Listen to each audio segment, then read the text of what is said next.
possible as well. So please feel free to pop some questions into the chat. We'll also post this on the Marshall Scholarships website upon completion as well. So if you know people who wanted to attend who couldn't make it, go ahead and forward it on that. Without further ado, I'll let you guys get started. Thank you, Edinburgh. Awesome. Thank you so much, Stephanie. Just get the screen shared. Okay. And just want to make sure that folks can see it, hopefully.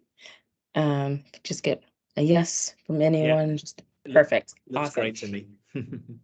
So thanks everyone for joining. As Stephanie said, my name is Michaela Spencer. I'm an international recruitment manager for the University of Edinburgh. I'm part of our wider recruitment team, and I'm actually based in New York City. So myself and another colleague, Hillary, is based in California and we're here to help students applying from the US and Canada who are interested in studying in the university. And I'll pass over to Chris White-Crick to introduce himself, and then we'll get going. Sure. Thanks a lot, Michaela. So my name is Chris Speed. I'm a chair of design informatics. So I'm a design academic, and I'm also director of the Futures Institute. So you can imagine I use a lot of creative design methodologies to bring together many parts of the Institute. But yeah, nice to meet you all. Thanks, Chris. So to get started, we're going to give an overview of the presentation. So we'll review the university and the city, a little bit about our degree offerings at the postgraduate level, how to apply, and then I will hand it over to Chris, who'll do a brilliant presentation on the Edinburgh Futures Institute.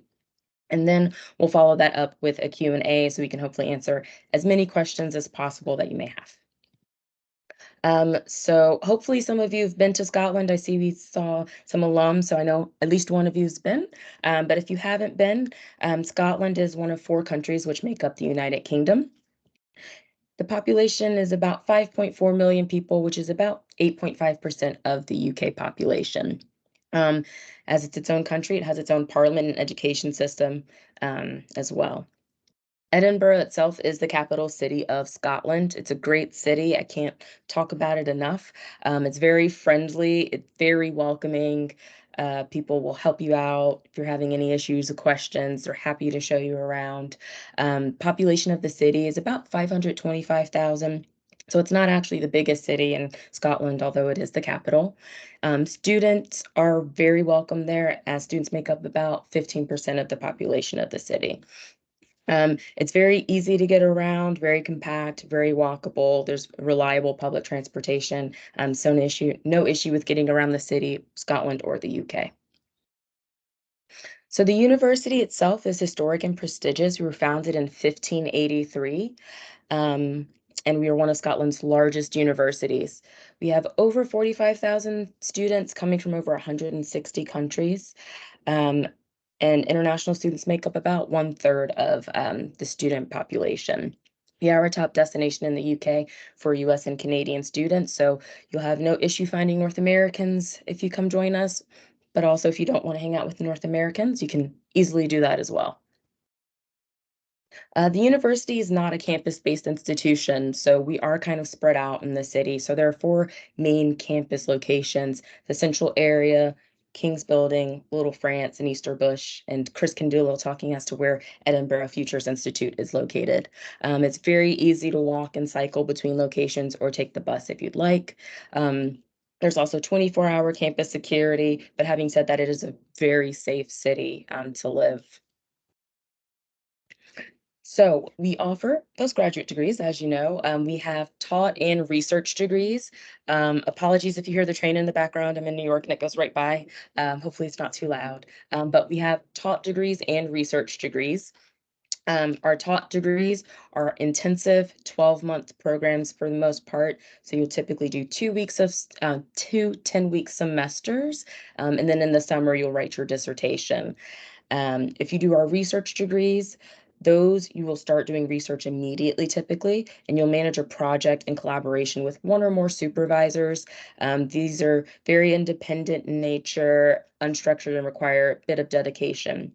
But all of our masters are recognized internationally and are accredited. And Chris will talk more specifically, though, about our futures programs. In terms of applying, it's fairly simple. We just ask that students have a 3.25 cumulative GPA or higher for most programs. Some might have a higher GPA requirement, but in most cases it's 3.25. We'll ask you to submit a copy of your undergraduate transcript, a personal statement, a letter of reference. Some programs might require two. If you're going to do one of our research degrees, you might need to submit a research proposal. We have details of our specific academic entry requirements at the link listed here. And we have a picture here of just kind of what our degree finder page looks like in most instances, so you can kind of get an idea of where you'll go to apply. I'm sure many are interested in careers and employability once you've completed your studies. We are ranked top 50 in graduate employability by QS Graduate Employability Rankings. We have a wonderful career services that you can make use of throughout your studies. They host fairs. They can help you with reviewing and brushing up your resume. They can do practice interviews with you as well. Various companies come to the university as well to recruit students. We have, an online portal for searching for job positions as well. And of course, if you're interested in engaging with our alumni, we have something called Platform One, which is basically the university's version of LinkedIn, if you will. Then finally, we do have student life. I'm sure you're going to want to enjoy the city, enjoy the university outside of your studies while you're here. We have over 290 student groups and societies, and they are for both postgraduate and undergraduate students. So you don't have to think it's just for undergraduates. We highly encourage you to participate. It's a great way to meet fellow students. We also have over 64 sports clubs, including performance sports for student athletes, which you would also be eligible to participate in as a student, or different student union buildings where you can go and study, hang out. And as we mentioned, very student-friendly city, various comedy nights, pub quizzes, festivals, plenty to do. So we'll share this information at the end, but you'll be able to contact our teams if you have further questions, do virtual visits online. But now I'm actually going to pass it over to Chris so he can talk about the Edinburgh Futures Institute. Great stuff. Thanks, Michaela. So let me have a go. I thought I'd just do that little piece of work for you and just point out where we are actually. It's a really extraordinary city. It's incredibly old. It sits in a very a World Heritage Site. So much of the old town, and then there's the new town, and the new town is about 150 years old. So everything isn't that new actually, but it's a beautiful location.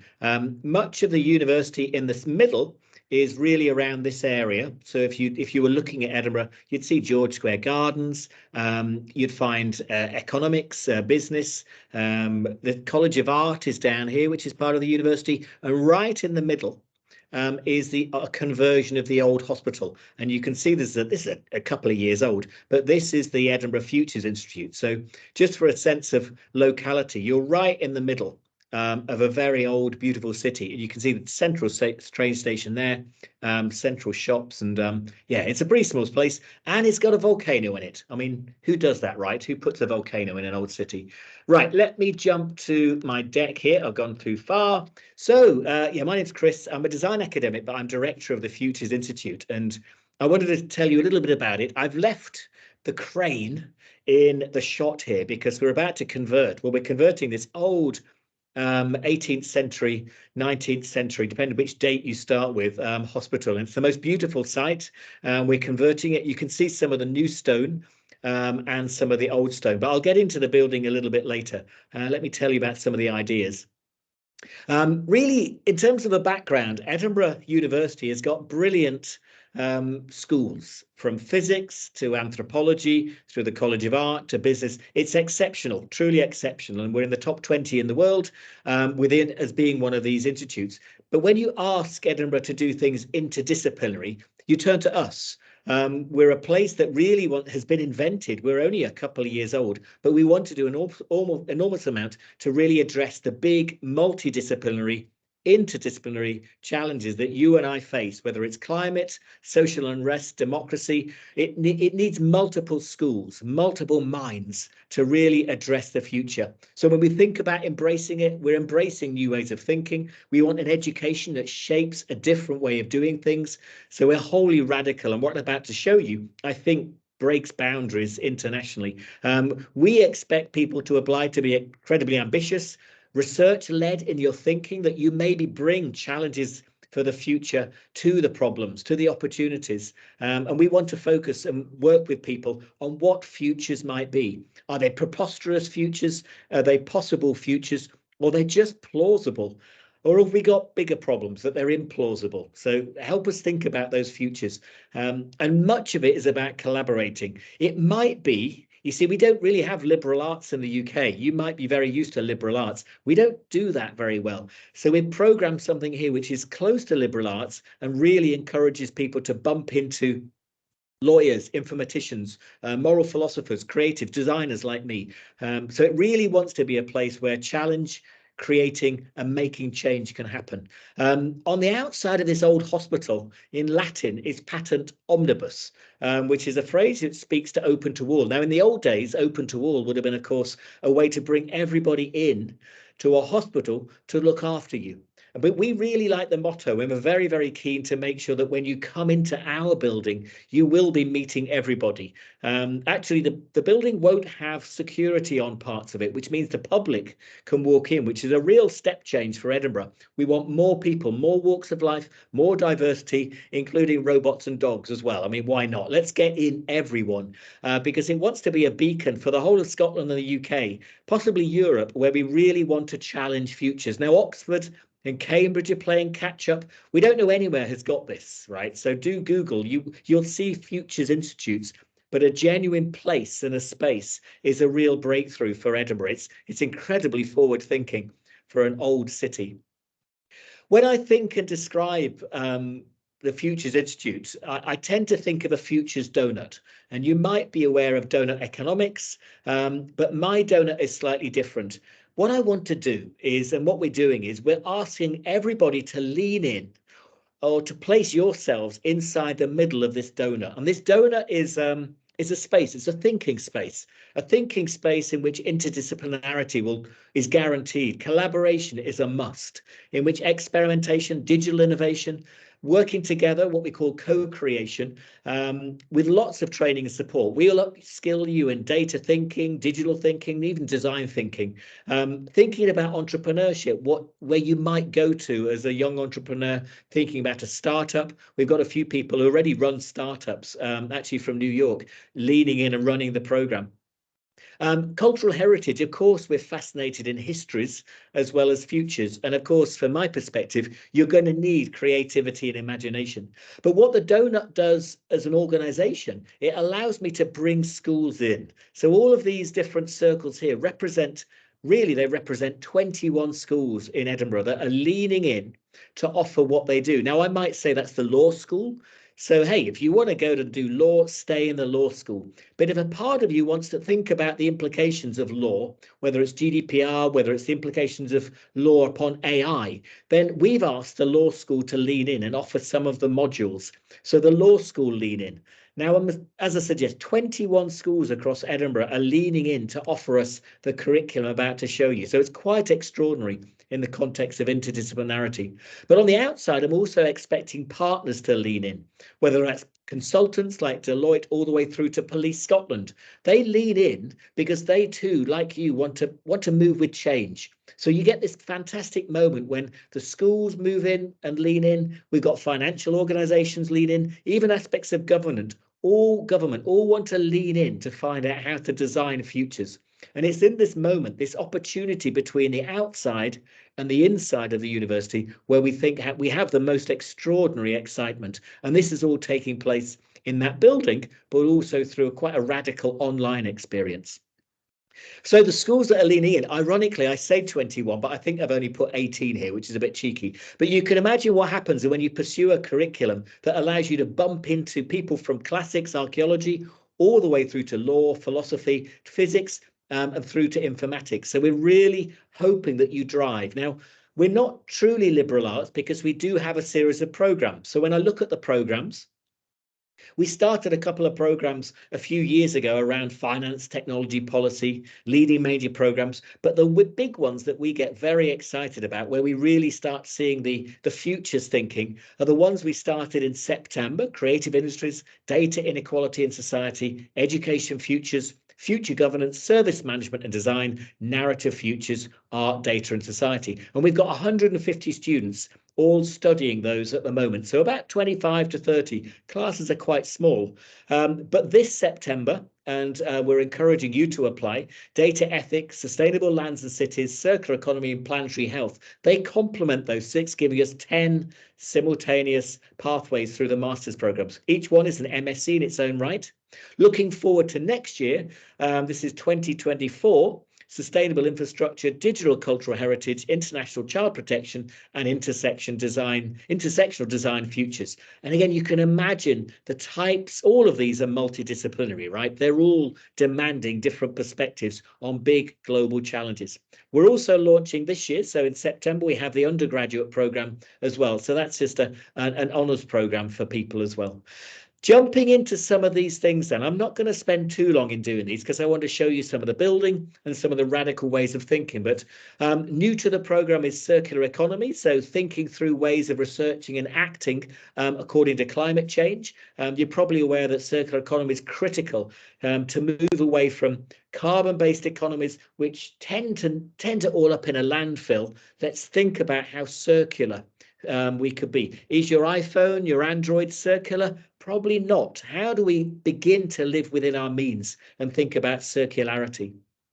Creative industries, this started last year.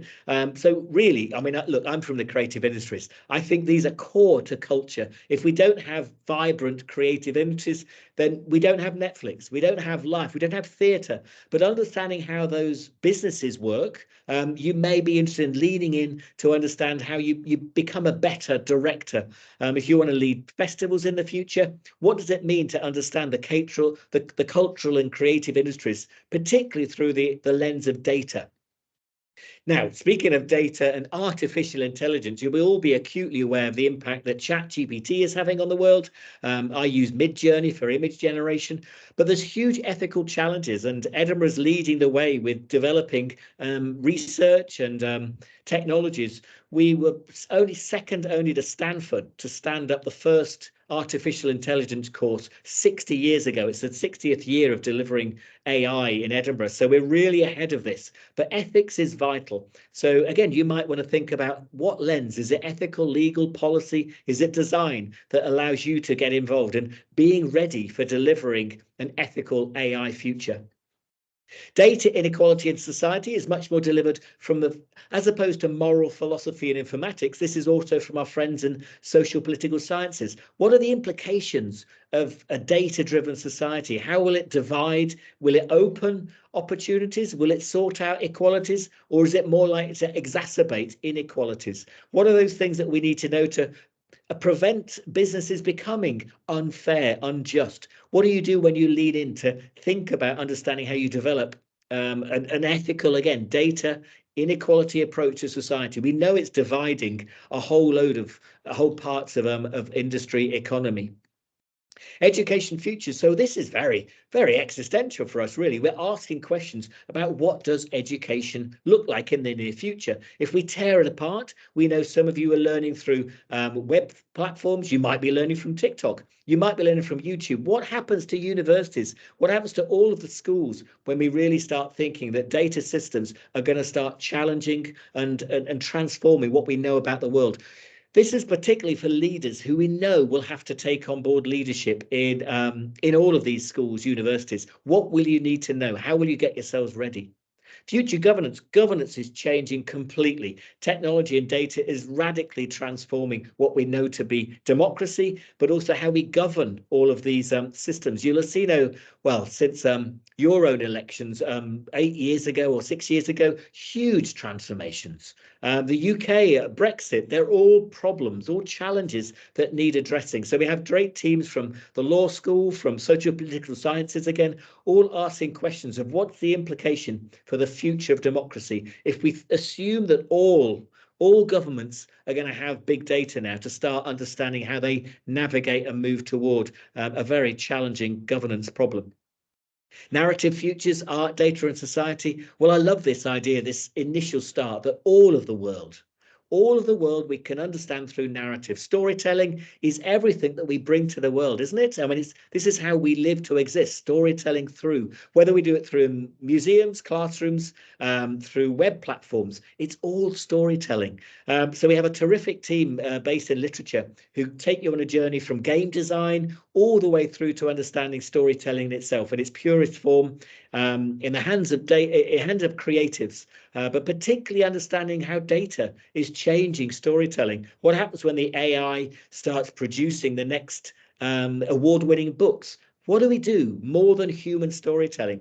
So it's a wonderful course, really understanding what storytelling might be in the near future. Planetary health is fascinating personally. This is a question. We might think that health is something that preoccupies humans' minds. But of course it doesn't. When we think of planetary health, we're thinking of the interconnected questions around your health, my health, the health of the animals, health of the environment.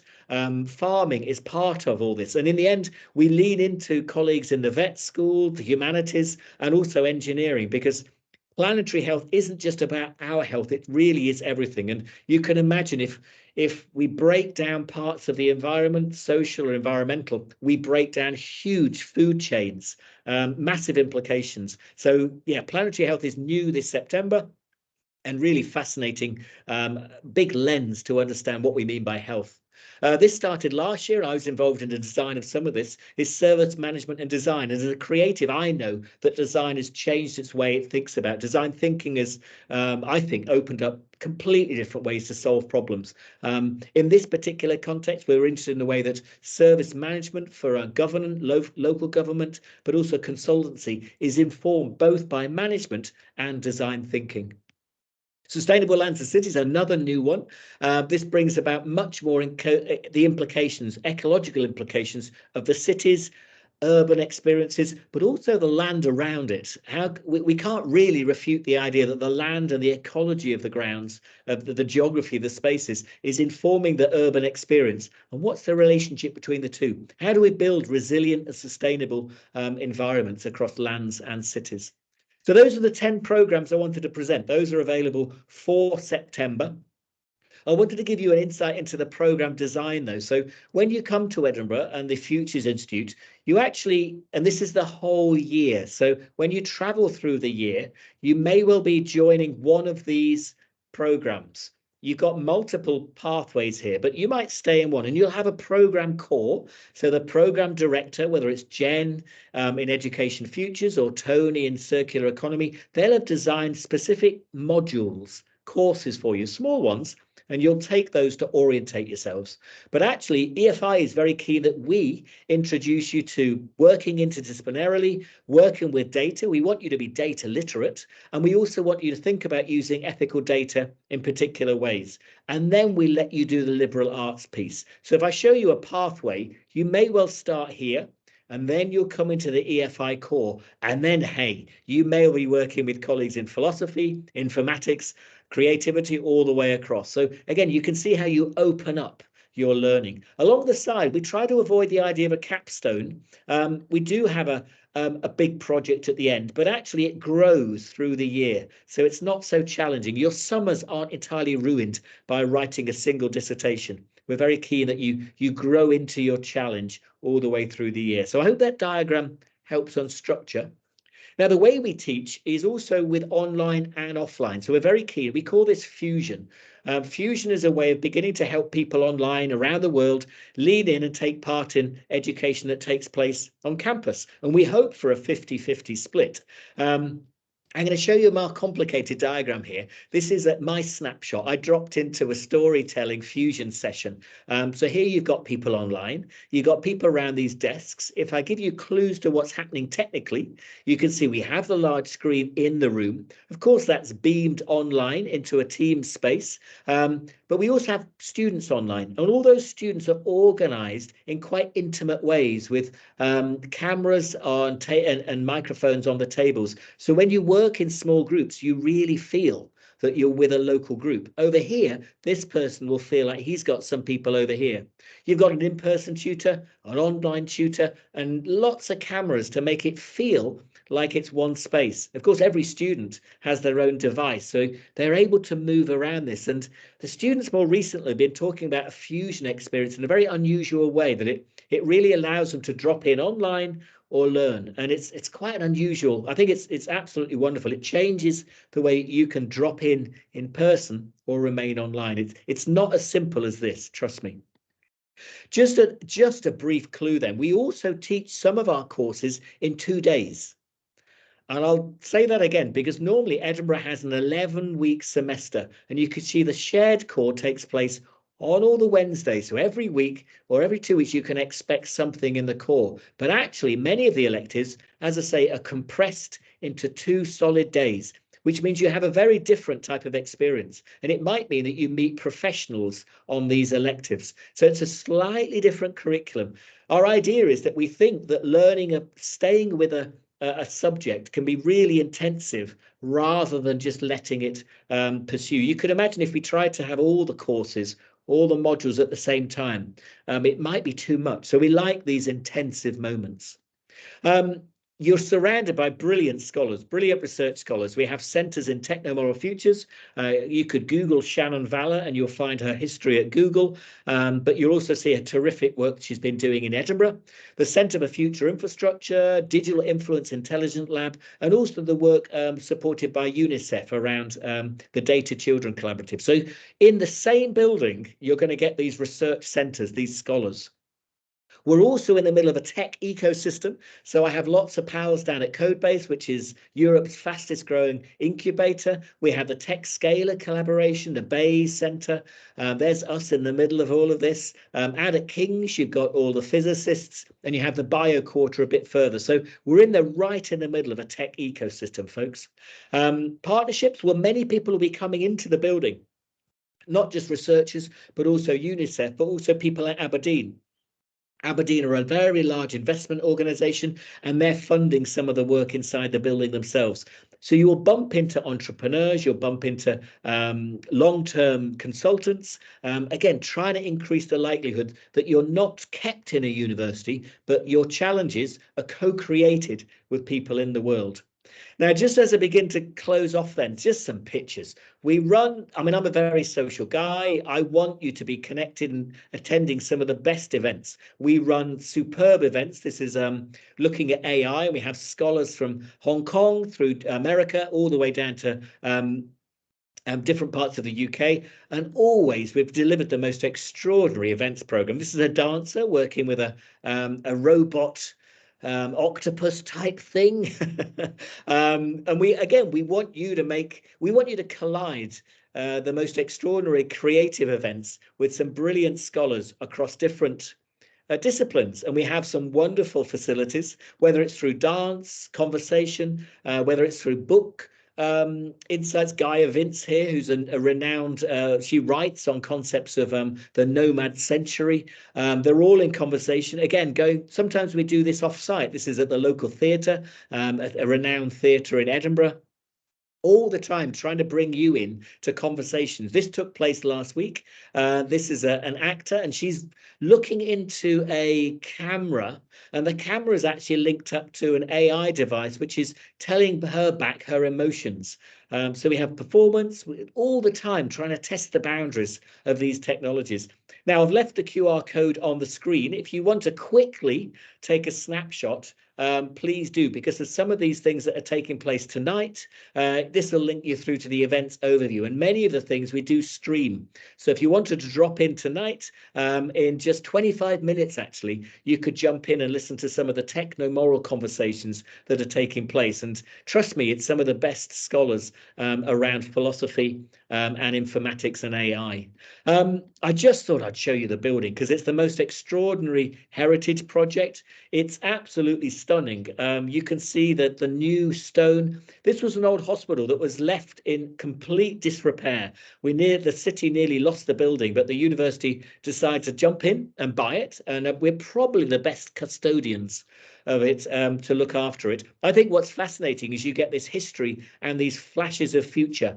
we've been allowed to not just restore a beautiful building, but also insert some really important future spaces to support the teaching. But it has incredible views. If you look at the plan, you can imagine an old hospital with different wards and different wings. And each of these has a whole bunch of different activities, innovation labs, maker spaces, research spaces, a beautiful cafe. So we're about to move in September and everyone's incredibly excited.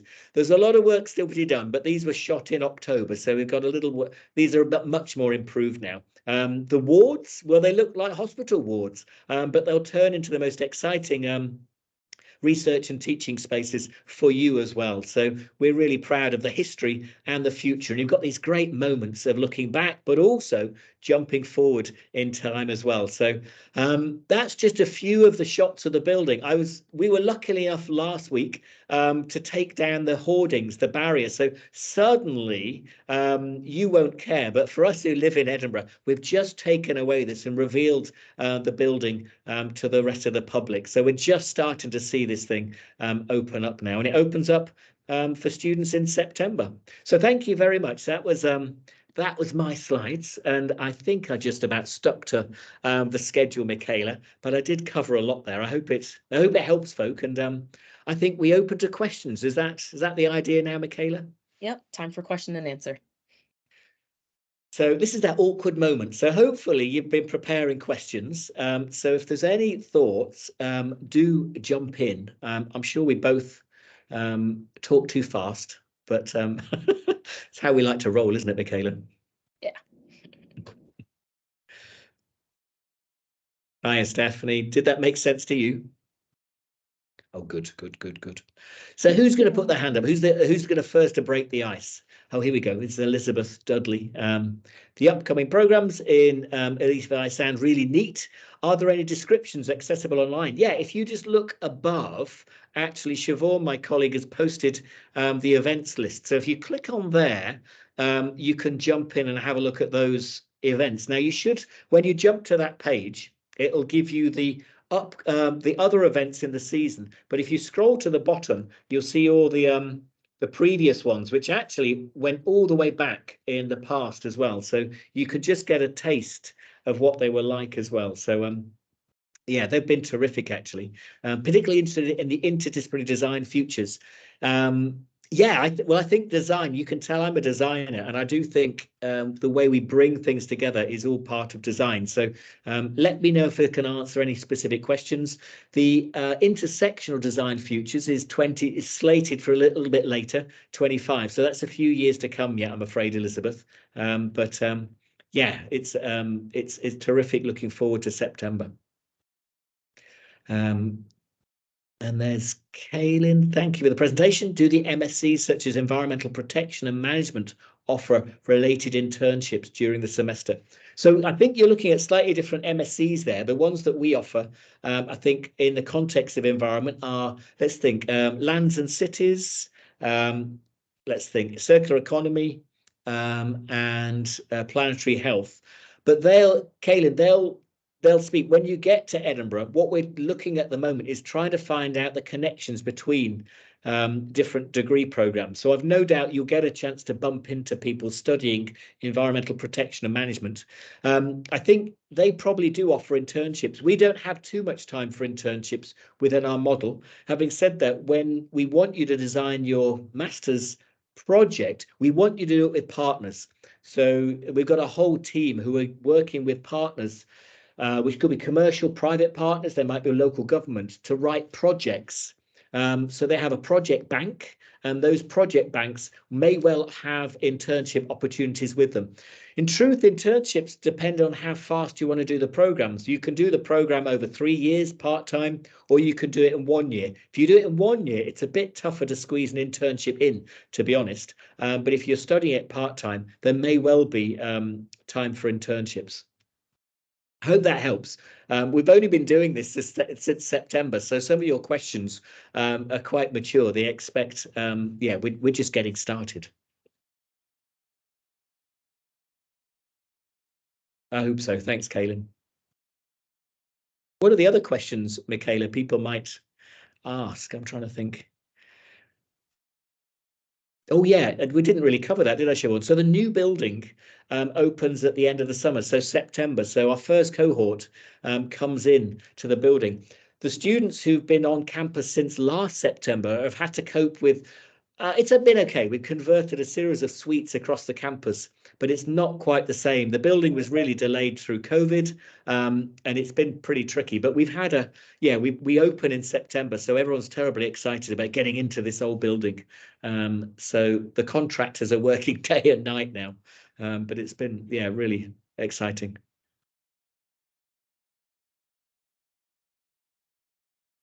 Gwen asks, with such interdisciplinary programs, are applicants expected to be experienced in all relevant fields, or can they bring a more focused experience and still be successful? Yeah, I think focus is important, actually, Gwen. You might have seen that when I presented the slides, I don't know if it made sense, but the pathway is quite important. So we don't just offer one big MSc. Otherwise, we could do that and it could be completely liberal arts. We're very keen on these pathways in. So my hope is that you would choose a pathway in, whether that's on the creative, on the ethical, on the storytelling, on the planetary, but those would be your pathways. So I think you should start with a starting point, a disciplinary starting point, and then you come in and you use our pathways to open up. So personally, I think there should be experts in the room.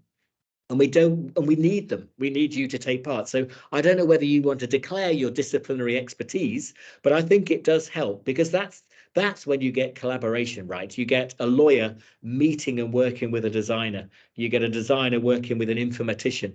But if we were all generic, I'm not sure it would work. So I like the idea that people have expertise, to be honest. That's what you bring to the party. So I hope that helps. Of course, being interested in global challenges would help as well. Oh, good. Thanks very much.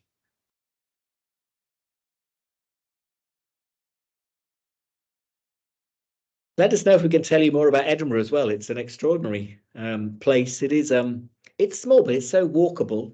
But it does punch well above its weight globally. We consider ourselves a relatively global city. We have many, many people from different countries, but we also do research with and across people in America through to everywhere around the world, actually. So let us know if we can talk about the city.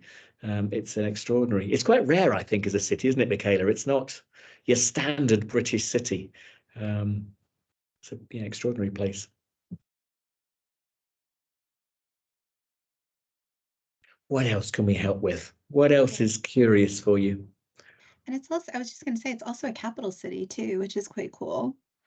Yeah, and the Parliament, I work an awful lot. In fact, the AI team and myself work with the government to help them steer toward ethical AI futures, which is quite rare. I don't think every city, certainly, I mean, you have the Welsh and the Scottish and the English and the Northern Irish capitals, but that's what we are, right? So when we're not working with London, we're working with our own government. And that does change things. It's great. It gives us power because it's a seat of power. So Mary in Ohio says, what kind of funding opportunities are available to US students applying to the University of Edinburgh? Michaela, you're probably better to take this one, I'm afraid. Yeah, of course. Obviously, our colleagues with the Marshall program, it's a great start. There's various scholarships listed on our website. They tend to be smaller than you would expect from US universities, but you'll enter in on our scholarship search your area of study, your level of study, and your nationality, and that'll give you a list of scholarships you're eligible to apply for. Students can also use federal student aid. So if you complete the FAFSA, we'll let you know how much in federal student loans you'd be eligible to use. Some students as well have used private student loans. Students tend to use a combination of all of these. But the Marshall Scholars Program is a great one. Other students come from similar fellowships as well. And I can pop in a link about student funding for you all. Good question. Siobhan's been, Michaela, yeah, you posted a couple of those links in there, which helps. That's very good. Very helpful indeed. Unfortunately, parts of our website are down right now, so I can't copy the links, but we'll make sure that we'll be able to get them to you all after the session.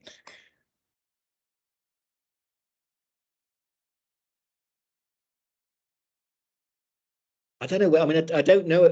Hey, folks, if you know of anywhere else on the planet that's doing this, do let me know as director. And I think Siobhan in the chat, always curious to find out. We can't find people asking questions around all of the, again, changing the time, delivering a module in 2 days. I mean, who does that? But it's very rich and deep in those that sense, because you go deep on a subject, and the students don't seem to be too stressed. They seem to really like going in deep on a subject and then taking a week off to consider it.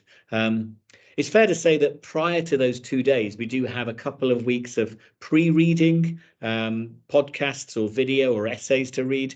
And then after the intense 2 days, we then have a post-intensive, which then leads to a little bit of coursework. But we're fascinated in these intense approaches. And then, of course, the fusion. Students really seem to find it very easy to move in between this type of learning. I think because in some ways your generation have been doing this for a long time. You're carrying around with you the internet, you're carrying around with you podcasts, learning and being in different places all at once. So we're very interested to know. We don't see anyone else doing this in the world. So keen to hear if you know of other places. Salva Regina University in Newport offers 2-day long workshops that equate to 1 credit. That's great. Thank you, Kaylin. It is nice to know. I can't believe we're doing it alone. I know MIT do micro credentials, but again, I'm not sure whether they're intense or if they're long, but it's great to know about these things.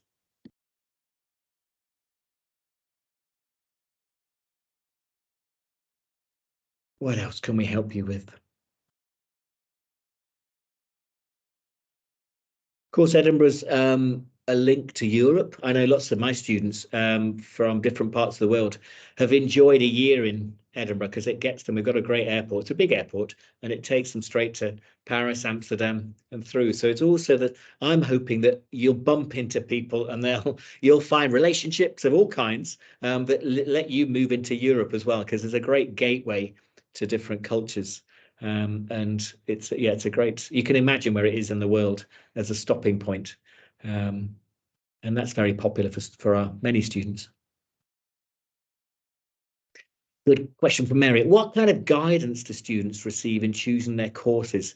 So I think, Mary, what you're asking is when they come in, there'll be questions around which elective. So if you think back to my model, sure, you've got quite a few courses which are predetermined. You've got to do the core courses for your master's program. So the core courses for circular economy, you can't get out of those. You have to do those. And you have to do the EFI courses. But you're right, after that, there's a whole suite of electives. Now, each program director will have suggested courses, electives, that you might want to take, which complement their core. So Tony, who runs the circular economy, she'll have looked for a series of courses, electives, but that you don't have to take them.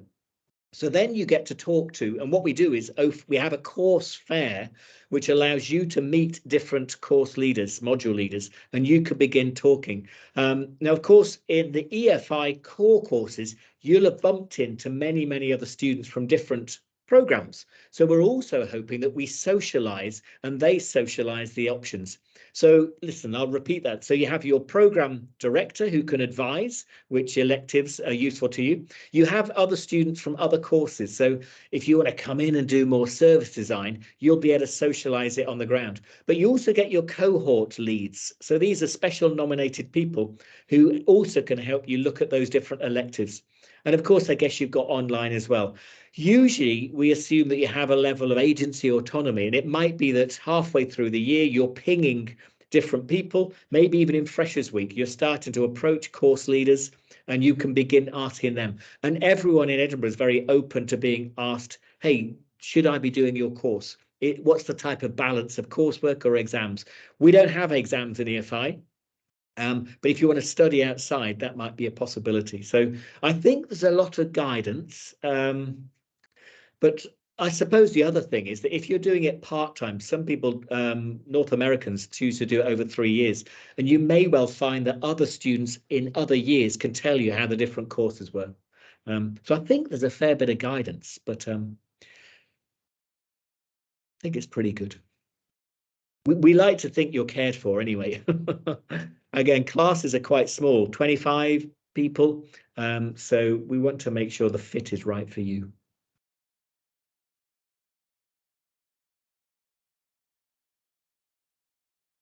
Do you have a sense for how the tuition costs compare to universities elsewhere in the UK? Michaela, do you want to take that one? I mean, I think we're pretty on par with the big universities.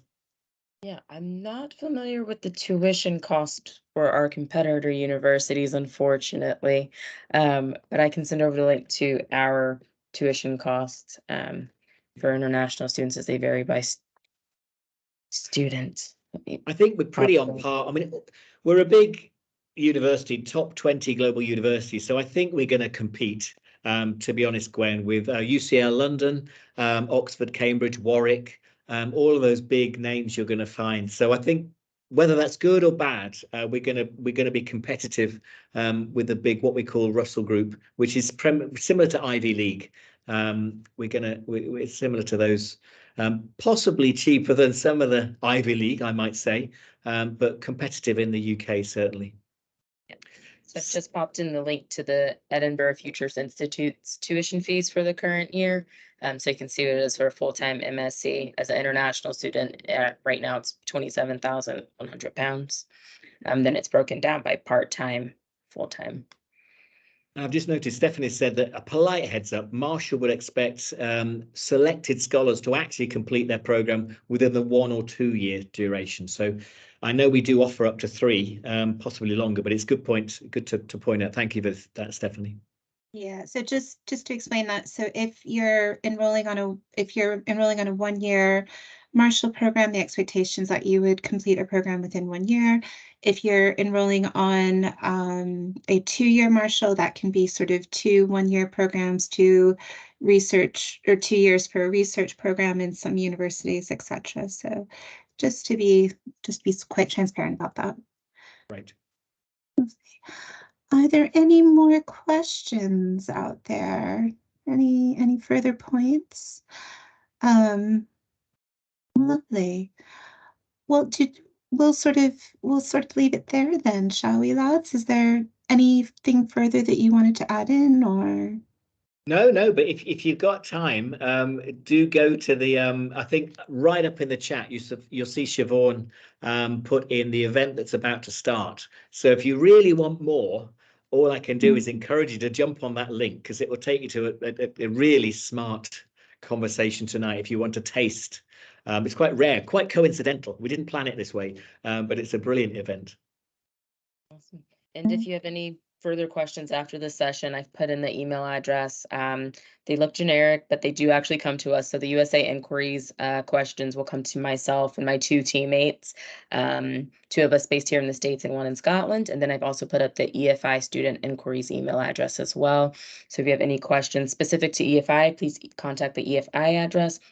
Any other questions related to being a student from the States, whether it's financial, cultural, what have you, feel free to email our team and we'll be happy to help answer questions.